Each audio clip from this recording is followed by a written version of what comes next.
Trafficking in persons can be described as a global crisis and refers to the act of the recruitment, transportation, transfer, harboring, or receipt of persons by means of threat or use of force for the purpose of exploitation.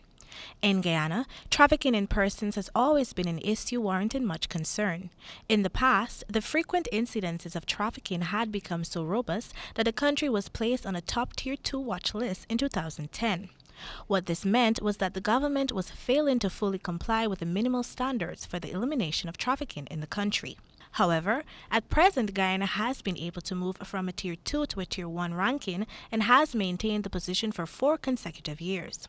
And although trafficking of persons still remains prevalent in Guyana society, affecting mostly Venezuelan, Brazilians, and other migrant women in the interior areas, the country is in a much better position than it was some years ago. Against this backdrop, in an interview with the Minister of Human Services and Social Security recently, it was relayed that efforts have been intensified in combating the incidence and prevalence of trafficking in persons. Special emphasis is also being placed on spreading awareness. We will be launching a campaign very soon to bring more awareness and to remind people that it is illegal and to let them know what they should look for. The minister underscored the importance of spreading awareness and noting that in many instances persons are being trafficked in the open, but because they lack the requisite knowledge, they are oblivious to what is taking place. Additional avenues are also being explored to aid the reporting process.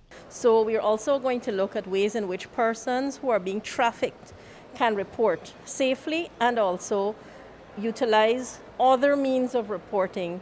Might be a sign, might be something which we will educate the public to look for. Boasting that the country has seen its first criminal conviction of trafficking in persons for the 2021 year, the minister highlighted that plans are in place to also improve the existing legislation in place in relation to the issue. That will be tabled very soon in Parliament, and looking at how we could get the SOPs as part of the regulations in the legislation. The Trafficking in Persons report issued by the U.S. Department of State identified 102 victims, 63 sex trafficking and 39 labor trafficking in 2019, a decrease from 156 identified victims in 2018 and 131 in 2017.